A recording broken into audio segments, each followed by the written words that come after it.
Hi there, my name is Mike. I host a radio show called It's About to Get Interesting.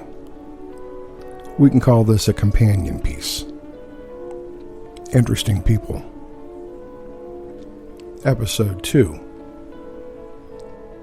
A friend of mine in Bulgaria shared this story with me today, and it really moved me, and I thought I would share it with you. I hope you enjoy it.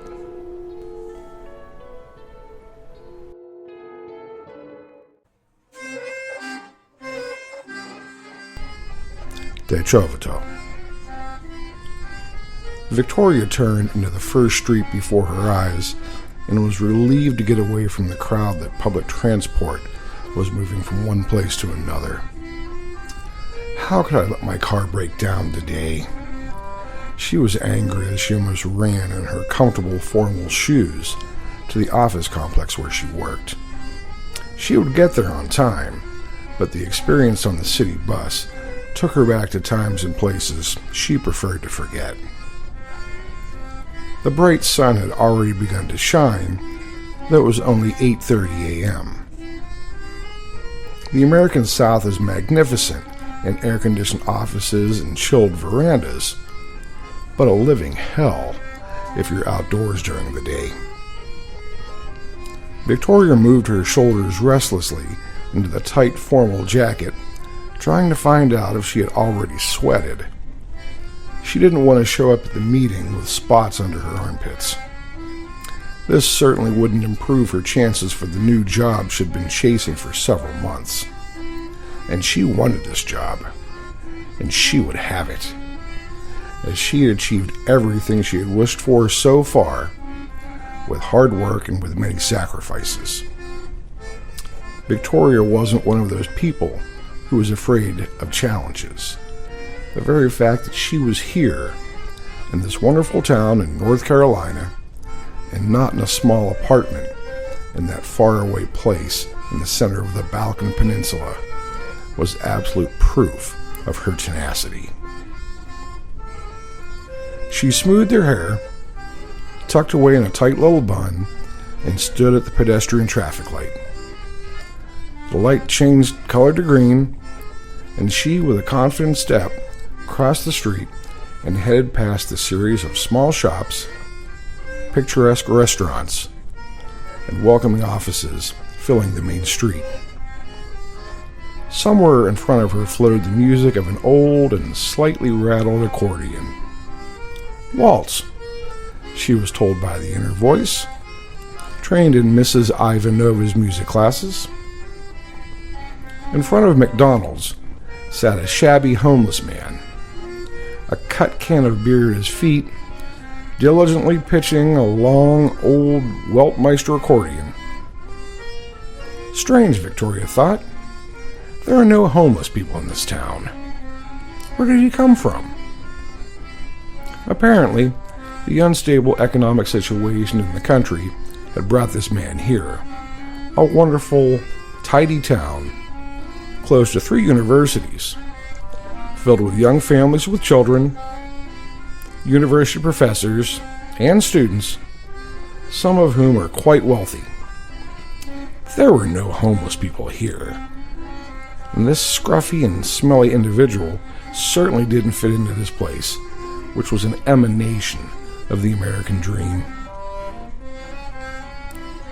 The music was floating around her, but Victoria couldn't hear it and thought about the upcoming meeting.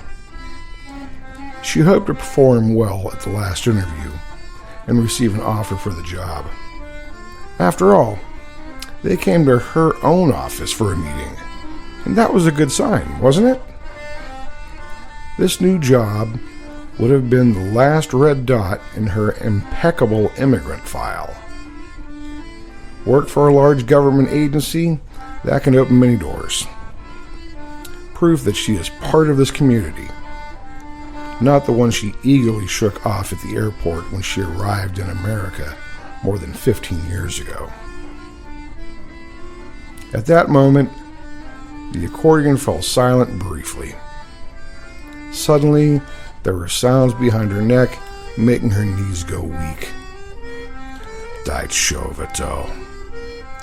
The brain helpfully reminded. Shut up! Victoria clenched her teeth. That couldn't be true. Not here. Not now. Not at this point. Not when she had finally erased and pushed somewhere in the corner of her memories those years, the people and places from Bulgaria. She continued to pace and gradually moved away from the street musician. In her mind, however, the playful rhythm of the horo sounded as loud as if the accordion was in her very heart. It resounded, drowning out every thought and causing her pulse to jump wildly.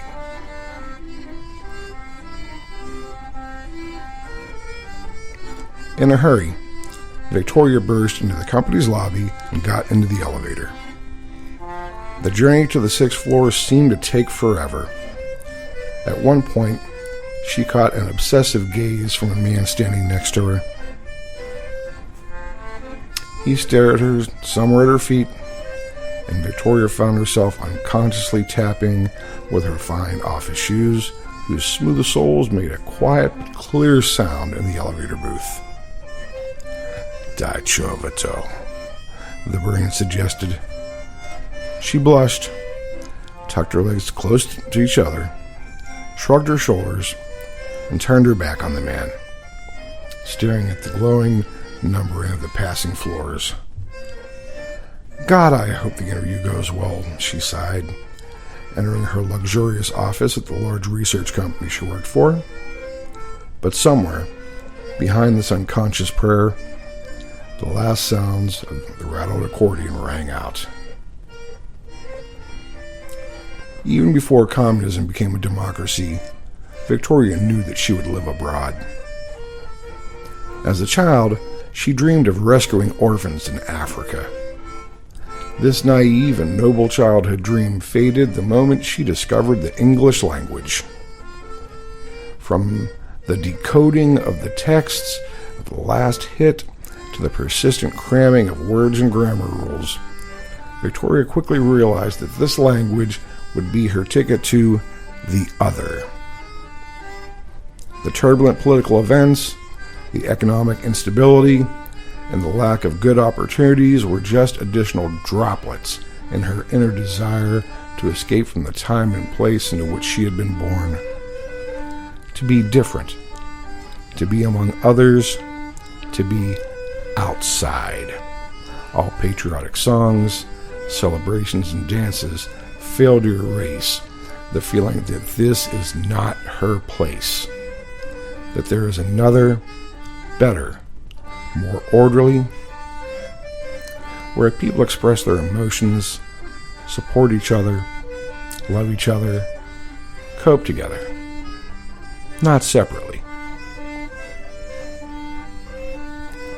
Victoria had a good childhood until her mother got sick. When she thought about those times, she divided her life into before and after cancer. Silence, obedience, and the need to be submissive became the main motive of the family, so that Mom doesn't get angry, because she's not well. In time, childhood was nice again, but although the disease was gone, this feeling of silence remained.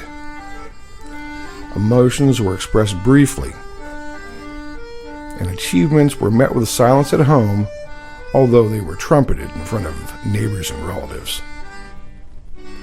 She often felt like a performer who had to satisfy a pretentious audience that rarely applauded, but always wanted more. Successes were implied and expected, and failures were strongly condemned. Victoria was a good student. She managed to get into the elite high school in the district city and knew that she would study English philology at one of the best universities in the country. Nothing else suited her. Language was her portal to the other world. She was in this world now and enjoying every minute of her life.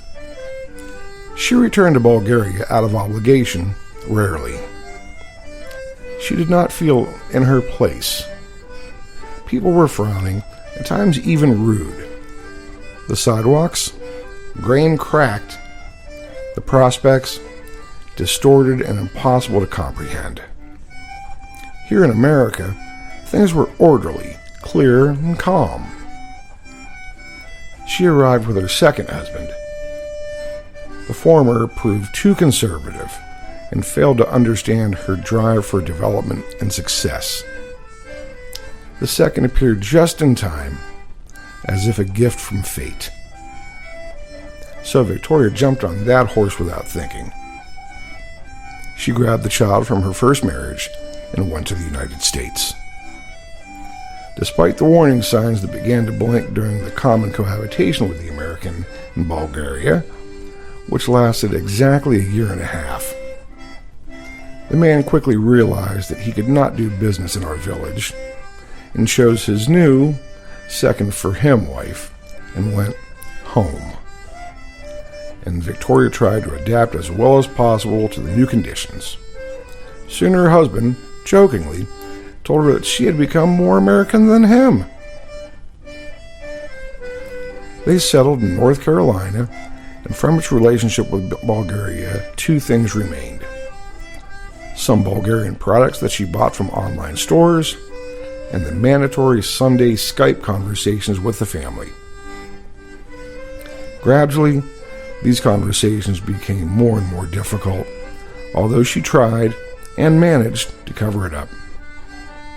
There were no more common values with these people, common understandings. To them, some words were just perfectly normal. They didn't understand why a problem was being made of this. They were excited about their little things and their little world, and she was increasingly dreaming in English. Victoria thanked the kind barista, took the cappuccino in a tall cardboard cup, and headed to the bus stop to return to her large house in one of the new suburbs. They built fast here, and if you had money or a good credit score, you could get your own home. In Bulgaria, they only complained about how taking out a loan for your own home was impossible. Well, they should have come to her when she called them years ago. Not that she had insisted hard, she had to admit. She loved her family, but she just didn't see how they would fit into the conditions and environment of America. The two visits by her brother and his wife made it clear. Although they liked the house, the atmosphere, and the neighborhood, she had an unspoken feeling that something was holding them back. And the confrontation with her second husband revealed to them some things that she did not want to be known to anyone. The husband proved troubled, and Victoria and her son paid a heavy price for their U.S. citizenship. When he was in a good condition, things were great. But when he entered the phase, everything just hindered him. The child, her desires for a better life, her hobby of buying and selling things on the internet, her pursuit of perfection, everything. Gradually, the scandals became more frequent, and the two became estranged and slept in separate rooms. Only for my son to grow up and become independent, was the mantra Victoria repeated to herself as she endured the angry outbursts, the slamming of the door, the scandals about lack of attention and attitude, the epithets of being a user, or you married me just to come to America, the threat, I won't pay for your child's education, bothered her a little, but even then, she knew she could handle it. As she approached McDonald's on her way after work, Victoria was thinking about the interview. It went great, at least according to her. The homeless man was there, as he had been in the morning, with his rattled accordion, and the cut beer can full of a few coins and bills. Some unknown melody reached her ears, which the unfortunate man was performing in an attempt to appease the passers-by and collect some alms for his evening dose of alcohol or drugs. Victoria was sure that this man was a drug addict or an alcoholic. Gradually, the unfamiliar melody died away, and after it drifted to the sounds of something sad and sweet. A melody so distant and so familiar that Victoria nearly choked on her cappuccino. Confused emotions blocked her thought process, and it was only after passing the homeless man that Victoria managed to take a deep breath, and an image of an old man with a mustache walking up a green hill and singing in his deep, powerful voice floated into her memory. It was Petko, Captain Petko Voivoda. Horror, thought Victoria, gritting her teeth and quickening her pace. The homeless man will probably turn out to be Bulgarian. Some wretch who came here with the idea that everything would be served to him on a platter, and look at how far he got. Dirty, with torn clothes, begging. Ever since she set foot in America, Victoria deliberately avoided communicating with other Bulgarians. Her communication in Bulgarian consisted of regular weekly Skype conversations with the family. Gradually, she began to speak English with her son as well. She used the Bulgarian language only if she wanted to scold him or tell him something that her American husband would not understand. Thus, for both her and her son, Bulgarian became the language of the negative, the secret, the unacceptable for their happy American life. And now, out of nowhere, the shabby homeless man dares to bring her back with his rattled accordion to where she escaped with so much effort and sacrifice. Victoria came home and relaxed on her comfy sofa, resting after a hard day. The news showed the new protests under the slogan, "Black Lives Matter," and she listened with interest. Her partner sat next to her, and the two began discussing recent developments, racial inequality issues in the country, and opportunities to improve the lives of African American people. Thank God, at least for the moment, the third time was lucky. Michael was a positive person with a creative soul, a big smile, and a huge family that he immediately shared with her. Unfortunately, she didn't respond the same to him. She hadn't told anyone in Bulgaria yet that she divorced that guy 2 years ago and that she's been living with Michael for a year. Maybe it was because he was African American, and that would seriously shake some of her relatives. So she endured when her father and brother sent greetings to her now ex-husband, a second husband she never wanted to hear about. I'll tell them, thought Victoria tiredly. Someday. The next morning began with the unpleasant news that her car would be undergoing repairs for at least 2 weeks, which left her stuck in the clutches of the barely moving, crowded public transport, which existed mainly for students and Latinos traveling to their workplaces as cleaners, gardeners, and babysitters. Every day she passed by the playing homeless man, and every day he played some Bulgarian folk melody. Most often, the Daichovoto. Each time, Victoria clenched her lips, accelerated her pace, and passed him with her head turned to the other side. "You're one of ours, aren't you?" One day there was a hoarse voice behind her.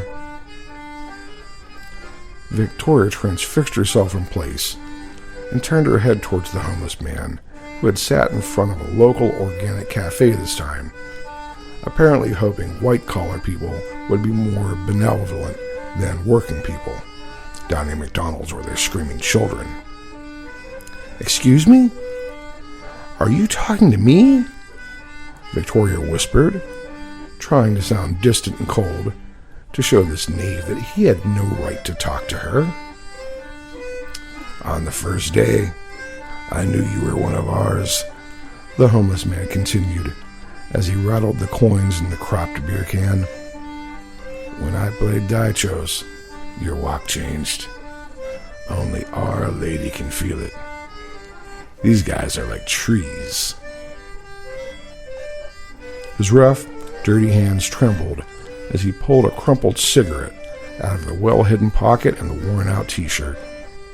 Ignited, exhaled a few valma of smoke and continued, "I don't want anything from you, don't worry. Just to hear 2 or 3 Bulgarian words that my soul is thirsty for." Victoria stood as if struck by lightning and did not know what to do. Without saying a word, she took out of her wallet a $10 bill and put it in the can. She turned her back on the homeless man and left. "A tree without roots falls easily, you know," he shouted after her. "Wherever you transplant it, it doesn't grow. You can't run away from Daichovos, girl. Your step shows it." Victoria hurried her step and almost began to run, trying to leave behind this voice that pierced her brain and tightened her heart. She went home and stood in the shower for a long time, as if to wash the words of the homeless man not only from her mind but also from her skin. She had long ago stripped the Bulgarian of herself. The very first week after arriving in America, she had changed her wardrobe, read American authors, and was interested in American news. Bulgaria remained only a distant place where people that she loved lived. But the distance to which gave her peace and confidence that she was in the right place. She threw away the chains of narrow-minded Balkan thinking and expectations and turned into an emancipated American. And now this. A brazen, smelly, dirty guy was trying to turn her back, to immerse her in the swamp from which she escaped with a lot of effort and sacrifice. He didn't recognize it. At 8:30 a.m. the next day, Victoria hurried to Main Street. She almost crossed on the red and began with a feverish look to search the sidewalk, looking for the homeless man with the accordion. Her eyes were red and puffy. She hadn't slept all night. She dreams of this accordion. She's standing in front of it waiting for it to play Daichovoto. And it won't. It was silent like a stone, as she was silent in front of her family in Bulgaria about everything that happened to her in her dream America. It remains almost willfully silent. Victoria bangs on the black and white keys and pulls it, but neither sound nor note comes out. She opens her mouth to scream, but a voice doesn't come out. Her heart is silent, like the accordion is silent. And there was no one around, only trees that, one by one, fall silently around it. And she sees that the trees do not have roots, but are supposedly thick, healthy, and solid, but without roots. And they fall. And again she hits the accordion, and it will not start to play the Daichovoto. Victoria walked all over the street, but there was no trace of the homeless man. Desperate and confused, she entered the organic cafe in front of which he had been sitting the day before and ordered a vegan latte. "Now I will pull myself together and go back to where I was before this man spoke to me," vowed Victoria. She won't let this unexpected deviation get in the way of her wonderful life. Isn't that what she's been dreaming about for as long as she can remember? For living elsewhere, with other people in other conditions. She sighed deeply and drank from the latte. At the front of the counter stood a middle-aged woman talking to the barista and handing him a sheet of paper with a photo of a man. Victoria stared at the photo and was amazed to find that her homeless man was there, with the accordion, smiling, in some park. She approached them and heard the woman say, "Please put it in the window. Maybe someone knows something about him. We can't fix his papers or find his relatives." Victoria waited for the woman to leave the restaurant and followed her to the street. "Excuse me, why are you looking for this guy?" she asked with her throat dry. "He died last night on a bench in a nearby park. He's been in town for about a month. He refused social benefits. He barely spoke English.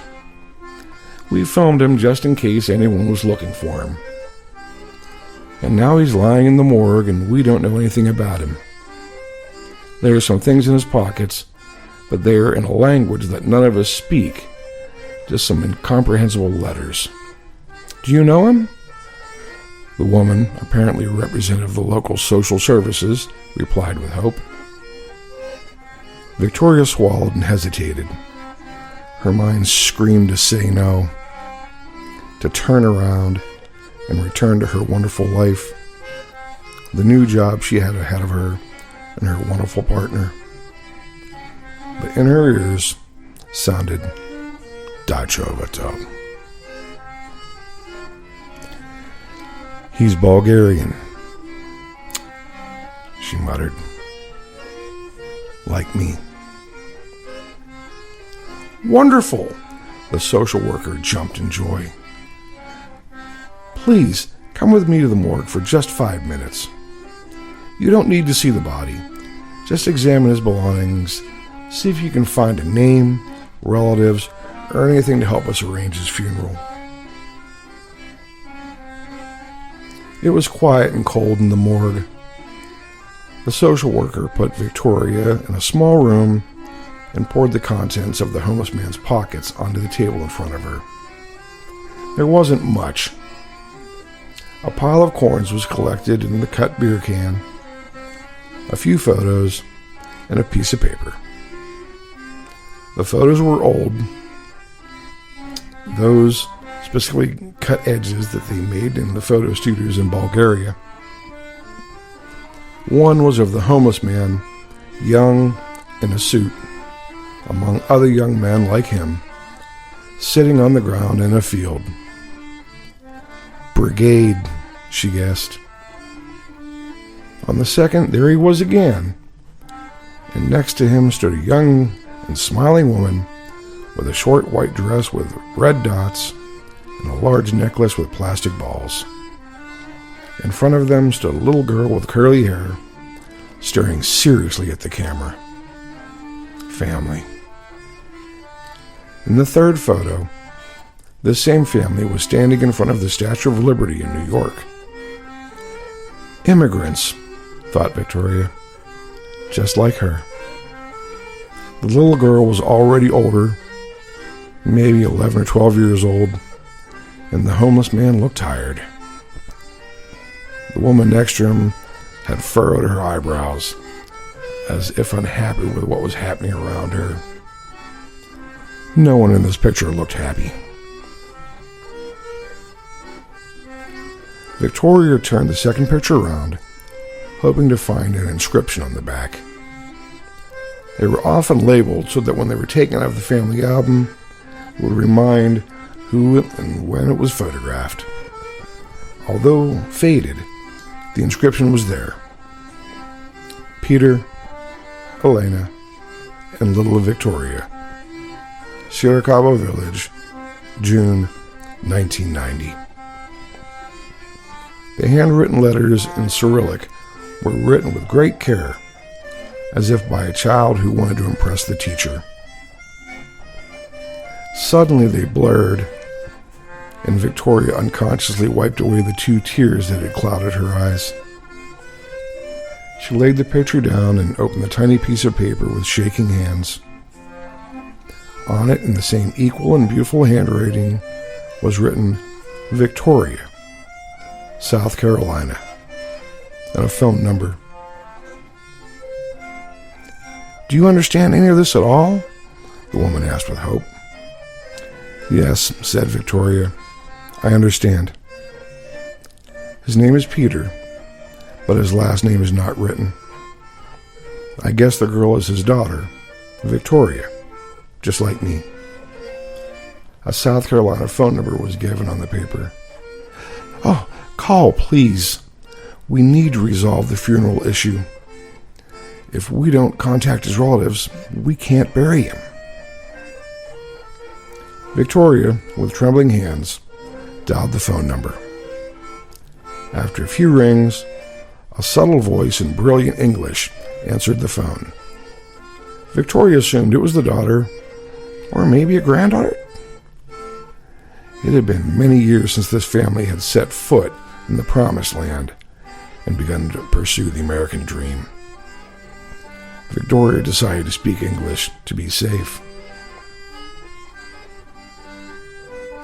"Hello, my name is Victoria Jones.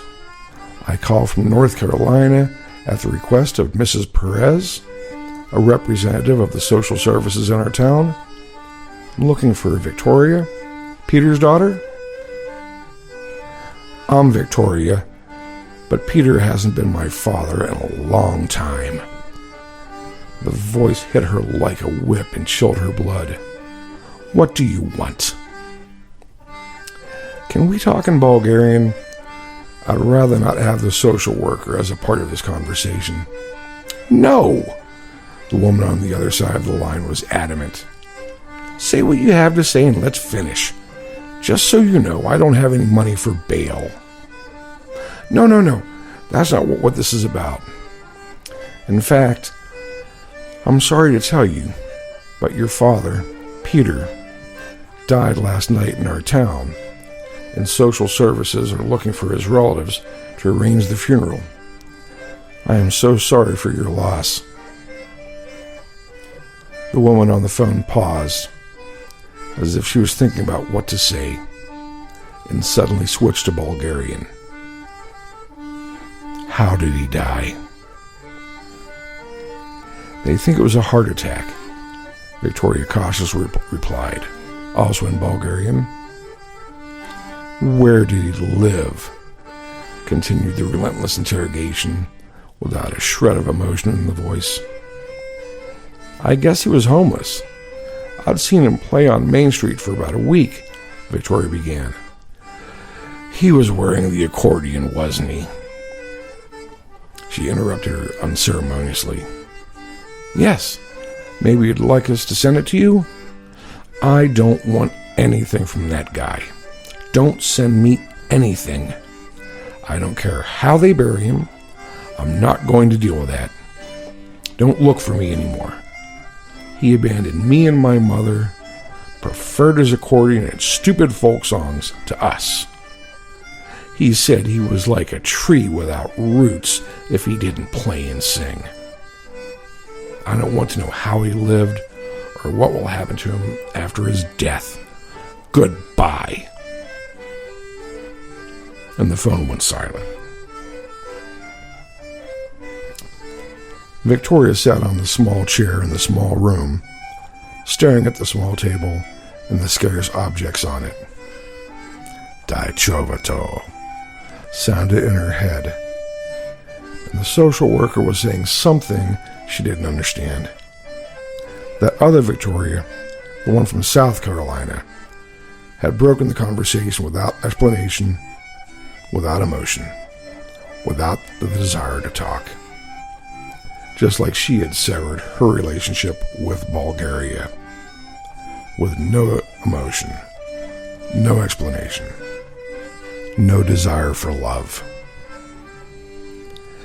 "His relatives don't want him," she said quietly, as if it were her fault, to the woman in the room.